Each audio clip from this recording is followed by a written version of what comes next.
మాణిక్యమైతే రోహిణి పార్లర్‌కి వస్తూ ఉంటాడు. "నువ్వెందుకు ఇక్కడికొచ్చావు" అనైతే అంటూ ఉంటాడు. ఇక క్వీన్ బ్యూటీషియన్ ఆవిడనైతే బాలు తన షాప్ దగ్గరైతే దింపుతూ ఉంటాడు. ఈవిడ డబ్బులివ్వడం మర్చిపోయిందే అని చెప్పేసైతే బాలు లోపలికి కంగారుగా వస్తూ ఉంటాడు.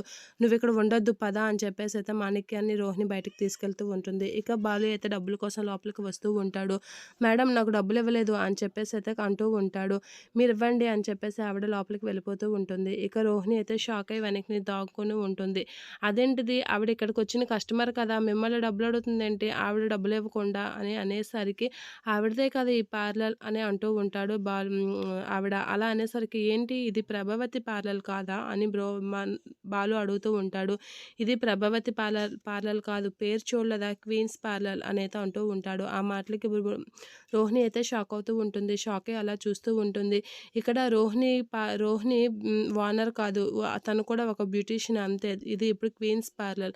ఆవిడే ఈ పార్లర్‌కి ఓనర్ అని చెప్పేసైతే అంటూ ఉంటుంది. ఆ మాటలకి బాలు షాక్ అవుతూ ఉంటాడు. అవును, ఇది క్వీన్స్ పార్లరే. అంటే ఇక్కడ రోహిణి క్వీన్స్ పని చేస్తుందనమాట. తన సొంతది కాదనమాట. ఇది ఇది ఎప్పటినుంచి జరుగుతుంది అని బాలు అయితే షాక్ అవుతూ ఉంటాడు. ఇక్కడ రోహిణి బ్యూటీషియన్‌గా పనిచేస్తుంది. తన ఓన్ పార్లర్ కాదు. ఇదిప్పుడు క్వీన్స్ పార్లర్. ఆ పార్లర్ ఎప్పుడో రోహిణి మేడం గారికి అమ్మేసింది అని అంటూ ఉంటుంది. అలా అనగానే బాలు షాక్ అవుతూ ఉంటాడు. ఆ విషయం తెలిసి రోహిణి కూడా షాక్ అయ్యి అలా చూస్తూ ఉండిపోతుంది.